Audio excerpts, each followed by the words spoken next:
A black woman helps a millionaire fix his broken car. When he sees the ring on her finger, he is immediately shocked. No one saw her, no one even remembered her name. But on that scorching afternoon, as the sun mercilessly beat down on the asphalt, she became the only lifeline for a man who seemed to have everything. A luxury car stopped on a forgotten road. A smoking engine. A powerful executive accustomed to having the world at his feet, now vulnerable, lost, not even knowing how to ask for help. Thomas Weber punched the steering wheel of his Maserati in frustration as he checked his platinum watch. 11:43, in exactly 17 minutes, he was supposed to be presenting the project that would define the future of his company to the most important investors in the country. Sweat was already soaking his silk shirt as he opened the hood, only to be greeted by a thick cloud of steam that made him instinctively recoil. "Damn it," he muttered, loosening his tie. His $3,000 Italian suit was not designed for mechanical repairs, and his knowledge of engines was non-existent. The irony of the situation did not escape him, the man who controlled a business empire, completely helpless in front of a pile of metal and cables he did not understand. The sound of an aging engine interrupted his despair. A pickup truck, worn down by time and sun, stopped a few yards away. Thomas watched skeptically as a woman stepped out of the vehicle.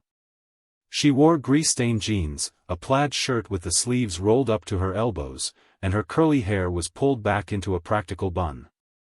Her dark skin glistened in the harsh sun. "Need some help?" she asked, approaching with steady steps and a confidence that contrasted with Thomas's precarious situation. "I have a crucial meeting in 15 minutes, he replied, not hiding his irritation.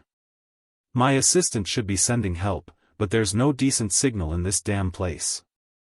The woman didn't seem impressed by his apparent status or bad mood. Without asking permission, she leaned over the smoking engine as if ownership of a vehicle that cost more than a house meant nothing. "It's the cooling system," she diagnosed with impressive confidence. "I can fix it temporarily so you can make it to the city. It won't last long, but it'll give you a few hours." Thomas sized her up with a skeptical look, running his eyes over her in a not-so-subtle analysis. "Are you sure?" "I'm a mechanic," she replied dryly, holding his gaze without flinching. "I have a shop 10 miles from here." Without waiting for approval, she returned to the truck to fetch her tools. Her movements were precise, economical, without a single unnecessary gesture. She began working on the engine with absolute concentration. Her hands, small but strong, moved with surgical precision. 5 more minutes and you would have blown the engine completely, she commented without looking up, adjusting something Thomas couldn't even identify. "These models are powerful but surprisingly delicate, like some people." The indirect remark didn't go unnoticed, but Thomas was too concerned about his meeting to feel offended. "How do you know so much about luxury cars working in?" Thomas stopped abruptly, aware of the prejudice in his unfinished question. "In a forgotten village," she finished, giving him a direct look over her shoulder. "I read. I study. I care about my work. Excellence is not exclusive to big cities, Mr. Weber." Thomas was surprised to hear her use his surname. "How do you know who I am?" "Your picture is often in the business section of the newspaper," she replied simply, closing the hood. "There. That should get you into town." "I owe you one," Thomas said, relieved. He pulled several bills from his leather wallet. "Please accept this as my thanks." It was when she held out her hand to receive the money that Thomas saw it, an antique silver ring with a small blue sapphire, surprisingly delicate for someone with such hard-working hands. A ring he knew perfectly well. The world seemed to freeze in that instant. A flash of memory crossed his mind, a girl with big, expressive eyes, a promise exchanged under a leafy tree, the last gift his mother had given him before she died. "Where did you get that ring?" he asked, his voice more shaky than he would have liked to admit. The question hung in the scorching midday air. The woman instinctively closed her fist, partially protecting the jewel. "It was my mother's," she replied casually, although her gaze became cautious. Why do you ask? What the mechanic couldn't imagine was that 20 years earlier, that same ring had been placed on her small child's hand by a boy who promised to come back for her, a boy who would become the man standing in front of her. A man who had broken a sacred promise and now found her again in the most unlikely way possible. If this story of forgotten promises and unexpected reunions touched your heart, be sure to sign up to find out how a simple ring will become the catalyst for a revolution in the lives of these two strangers whom fate insists on reconnecting. Maya hardened her eyes when she noticed Thomas's fixation on the ring. She put the money in her pocket and turned away, walking determinedly toward her truck. If the car breaks down, the repair shop is 10 miles away. First entrance after the Aurora City sign. Thomas hesitated, torn between the crucial meeting and that disturbing discovery. That ring, he began, but she had already started the engine. Your meeting, Mr. Weber, Maya reminded him coldly. The investors are waiting. As the Maserati disappeared down the road, Maya stood motionless. He didn't recognize me, she murmured, stroking the ring with her thumb, an automatic gesture she had cultivated over 20 years. After all, he just didn't see me. At Hope Mechanical, Maya worked furiously on a dismantled engine, channeling her frustration into every movement.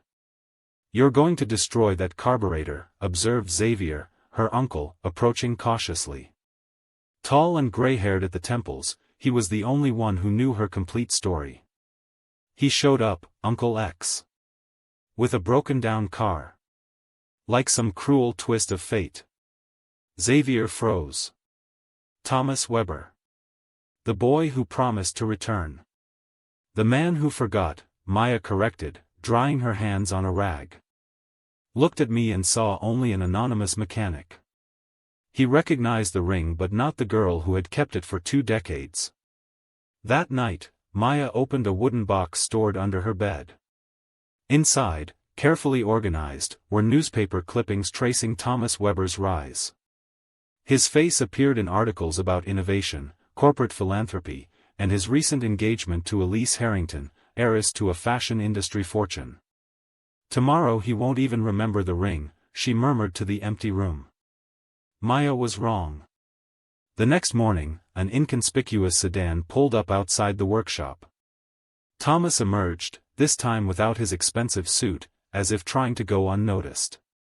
We're open, Maya said, keeping her distance. Actually, I came to return this, he replied, holding out his hand. In the center of his palm was a small carved wooden brooch, a bird with outstretched wings. Maya's world stopped. That brooch, her first sculpture, given to Thomas as a farewell gift. Open Heart Orphanage, Orion Section, he said softly. You were the girl who taught me how to carve wood when all the other boys made fun of me. You promised you'd come back, Maya said, the words escaping her involuntarily. I tried, Thomas replied, something dark crossing his face. 4 years. But my father, he had other plans. Xavier emerged from the work area, wiping his hands on a cloth, his eyes sizing Thomas up with accumulated suspicion. So the young prince returns, he commented in a low voice. 20 years later. Thomas held his gaze. I understand your mistrust. But I came to ask for a chance to explain. Xavier rescued me when I left the orphanage, Maya explained. He taught me everything I know. Gave me a home when no one else would. Something I promised to do, Thomas acknowledged with visible regret. Why now? Maya challenged. After all this time? Thomas took a deep breath. In 3 weeks, I'll officially announce my engagement to a woman I don't love, take over the presidency of a company I secretly detest, and complete my transformation into the man my father always demanded I be. He paused significantly. And then I saw you. Or rather, I saw the ring. And something stirred. Thomas's phone rang insistently. On the screen, Elise. 6th call. She seems persistent, Maya observed bitterly. My jailer, he replied, hanging up. Our marriage is a corporate merger disguised as romance. And what do you expect from me? Maya asked, crossing her arms. Absolution for abandoning you? Answers, he said simply. And maybe a chance to correct the biggest mistake of my life. What Thomas didn't reveal was the investigation he had begun the night before, a thorough search of Maya Oliveira, her past in the orphanage, and the mysterious disappearance of documents related to the property that once belonged to her family. What Maya concealed was the file hidden in the back of her workshop, yellowed papers with the Weber Enterprises logo, signed by Thomas's father, detailing the fraudulent acquisition of the Oliveira family's land. The same land where the new corporate complex that would be Thomas's legacy now stood. As they stared at each other, neither realized that their destinies were intertwined by more than childhood memories, by a conspiracy that destroyed a family to build an empire. And in 3 weeks, when Thomas was supposed to seal his future, Maya would finally reveal the truth that could tear down everything the Weber family had built on injustice and lies. 3 days had passed since the unexpected reunion. Thomas cancelled meetings and delegated responsibilities, immersing himself obsessively in old files. Something didn't fit in his father's story about the land that was now part of the new Weber business complex. At the family mansion, he was searching his father's office when he found a locked folder labeled Project Aurora, the same name as the town where Maya lived. Using the key he had secretly copied years ago, Thomas opened it and felt his blood run cold. Contracts. Lawsuits. And one particularly disturbing document, a forged death certificate for Maya's mother. He faked her death, he muttered in disbelief. To get the land. At the same time, in Xavier's workshop, Maya was making her own decision. She had kept the truth for too long. I'm going to confront him, she declared, revealing the hidden file to Xavier. The documents are authentic. His father's signature is on all of them. It's dangerous, Xavier warned. The Webers destroyed your family once. They can do worse now. Maya caressed the sapphire ring. I have nothing left to lose. That night, Thomas was driving his sedan toward the workshop when he received a message from Maya. Central Square. 20 minutes. Come alone. The square in Aurora City was deserted when Thomas arrived. Maya was waiting, sitting on a bench under a leafy tree, strangely similar to the one at the orphanage where they had met. For 20 years, I wondered why my mother abandoned me, Maya began without preamble. Why I lost everything in an instant. Maya, I've discovered something terrible, Thomas interrupted, his eyes reflecting genuine horror. My father. Your father faked my mother's death, she finished, handing him some yellowed papers. Then he threatened her life if she tried to get me back.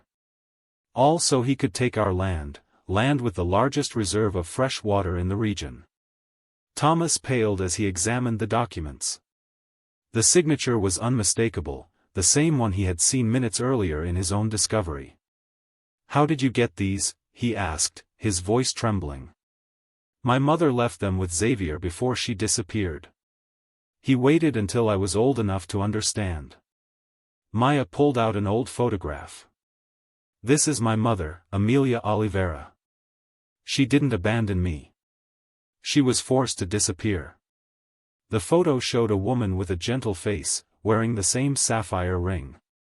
In the background stretched a green valley, now transformed into concrete and steel bearing the Weber logo.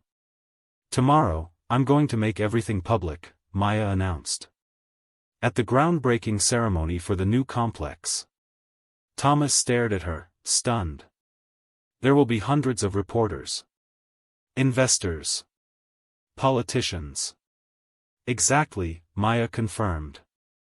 Perfect moment to reveal that the Weber empire was built on fraud, extortion, and destroyed lives. Thomas's phone rang insistently, his father, for the 5th time in a row. He ignored the call. There's more, Maya continued. I have reason to believe my mother is still alive. This revelation hit Thomas like a bolt of lightning. How? Where? Her last communication came 8 years ago, an anonymous letter.